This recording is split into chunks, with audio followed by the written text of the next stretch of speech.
मेरे पापा मेरे को बस एक ही बात बोलते थे कि बेटा तू कर तू कर तू कर, तो मैं पापा को बोलना चाहूँगी कि पापा मैंने कर दिया। उसके बाद मैं बोलना सबसे पहले सभी को थैंक यू मेरे लिए सब कुछ ऑर्गेनाइज़ करने के लिए। सबसे पहले मैं सबको थैंक यू बोलना चाहूँगी मेरी स्टार्टिंग से, क्योंकि जिस फील्ड में मैं गई, जो मेरा एसएसबी और एफएसबी होता है, उसमें आपकी सारी चीज़ों का टेस्ट होता है, आपकी साइकोलॉजी, आपका फिजिकल, आपकी एजुकेशन। तो मेरे बचपन से लेकर अब तक जिन जिन लोगों ने मेरी पर्सनैलिटी डेवलपमेंट में हेल्प करी, मैं सबको थैंक यू बोलना चाहूँगी। स्टार्टिंग से लेकर मैं एक जॉइंट फैमिली में रही हूँ यहीं मिर्जपुर में, गाँव में। तो मेरे एसएसबी के इंटरव्यूज़ में मेरी psychology in a joint family, सबके साथ रिलेशन कैसा है, फैमिली के साथ रिलेशन कैसा है, तो उस चीज़ की भी टेस्टिंग होती थी। तो सबसे पहले मैं अपनी जॉइंट फैमिली को थैंक यू बोलना चाहूँगी, जिन्होंने मेरी पर्सनैलिटी डेवलपमेंट में इतनी हेल्प करी और मेरे को ऐसा बनाया। उसके बाद मेरी लाइफ में कई पड़ाव आए। मैंने अपना स्कूल चेंज किया, मैं इंडस मिर्जपुर में ट्रांसफ़र हुई। वहाँ पे विजेंद्र सर, मेरी प्रिंसिपल मैम ने मेरे को बहुत हेल्प करी उस इन्वायरमेंट चेंज में, उसमें अपनी पर्सनैलिटी को बनाए रखने में, तो मैं उन सबको अपना थैंक यू बोलूँगी। उसके बाद जब मैं जींद में शिफ्ट हुई, तो एक गाँव में, और गाँव में भी खेतों में रहे हुए बच्चे के लिए जींद में जाके इतनी जल्दी उस इन्वायरमेंट से एक्लिमेटाइज़ होना इतना ईजी नहीं होता। तो उसके बाद मैं नवीन सर को और अपने बाकी टीचर्स को भी थैंक यू बोलना चाहूँगी कि उन्होंने मेरी इस पर्सनैलिटी को बरकरार रखा और मेरे को किसी गलत जगह पे नहीं जाने दिया और मेरा ध्यान रखा। तो उन सबको अपना थैंक यू बोलना चाहूँगी। उसके बाद मेरा स्पेशल थैंक जाएगा मेरे मम्मी पापा को, जिन्होंने मेरे को कभी किसी चीज़ से नहीं रोका। जब तक मैं 1.5 साल तक तैयारी कर रही थी, उनको पता भी नहीं था कि मैं किस चीज़ की तैयारी कर रही हूँ। मेरे से कभी पूछा नहीं बेटा क्या कर रही है क्या नहीं, बस मेरे को तैयारी करने दिया। कभी भी किसी चीज़ के लिए पूछा बेटा तू कर बोला, और कभी मेरे को किसी चीज़ से मना नहीं किया। बस पैसे मांगे सीधा भेज दिए, नहीं पूछा किस चीज़ के लिए मांग रही है, जिसमें जाना है उसमें जा। किसी चीज़ के लिए पूछती थी, मना नहीं किया। सुबह मेरे पापा ने मेरे साथ रनिंग करी, क्योंकि मेरे को मेरी फिजिकल पे भी काम करना था। मम्मी ने डाइट का ध्यान रखा, मेरे को बैडमिंटन ज्वाइन करवाया, क्योंकि वहाँ पे आपके रूटीन को भी बहुत देखा जाता है कि आप हर चीज़ की तैयारी करते हो, आपकी एजुकेशन अच्छी है, आपका रूटीन अच्छा है, आपके फैमिली के साथ रिलेशन अच्छे हैं।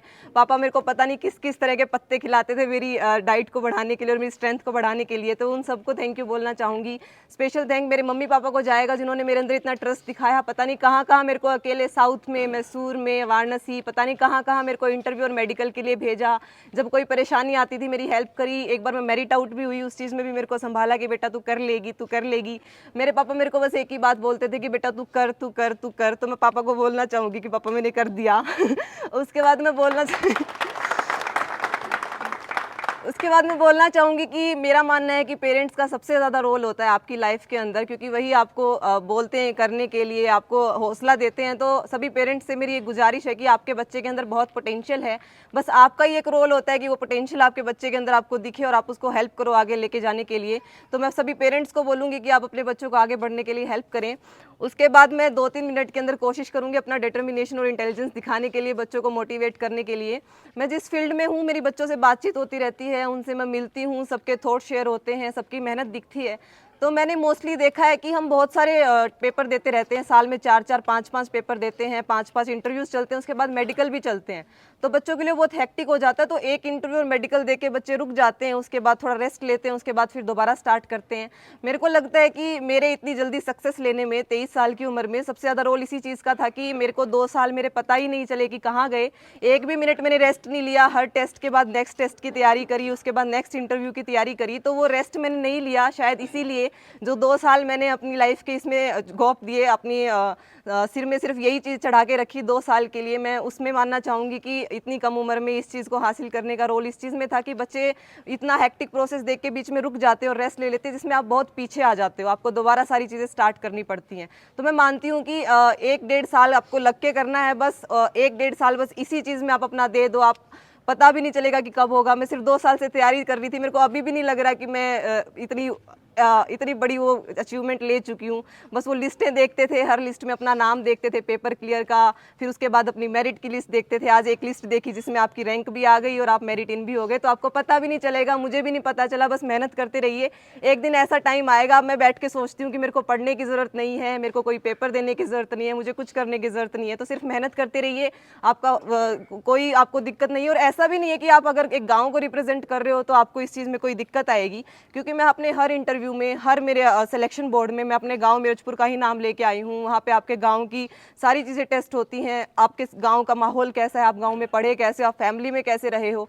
तो मैं मानती हूँ कि सबसे ज़्यादा इस प्रोफेशन के अंदर गाँव के ही बच्चे हैं, क्योंकि गाँव के बच्चों के अंदर ही ऑल ओवर डेवलपमेंट होती है। वो फिजिकली भी फिट होते हैं, शहरों के बच्चों की तरह नहीं होते। उनकी अपने परिवार के टुवर्ड्स मेंटेलिटी भी ठीक होती है, उनकी साइकोलॉजी भी ठीक होती है। तो ऐसा नहीं है कि गाँव के बच्चे नहीं कर सकते। मैं रही हूँ इस फील्ड में 2 साल तक, मुझे पता है गाँव के बच्चे ही सबसे ज़्यादा करते हैं। तो आप अपने बच्चों को इस चीज़ के ऊपर मोटिवेट करिए और एक बार बच्चे को इस चीज़ के अंदर घुसाइए और बच्चा अपने आप ही कुछ ना कुछ रैंक हासिल करेगा और इसके अंदर बहुत डेवलपमेंट दिखेगा आप लोगों को। तो हर एसएसबी में अपने गाँव को रिप्रेजेंट किया है और अपने गाँव की मेंटेलिटी रखी है। अपने हरियाणवी एक्सेंट में ही मैं जाके वहाँ पे वो इंटरव्यूज़ दे के आई हूँ। ऐसा कुछ नहीं है कि गाँव के बच्चों को वहाँ देखा नहीं जाता। गाँव के बच्चों के हौसलों को कि इतनी नीचे से उठ के बच्चे इतनी ऊपर आए हैं, इसी हौसले को वहाँ पे देखा जाता है और इसी चीज़ की वहाँ पे तारीफ करके फिर बच्चों को सिलेक्ट भी किया जाता है। Thank you. नमस्ते।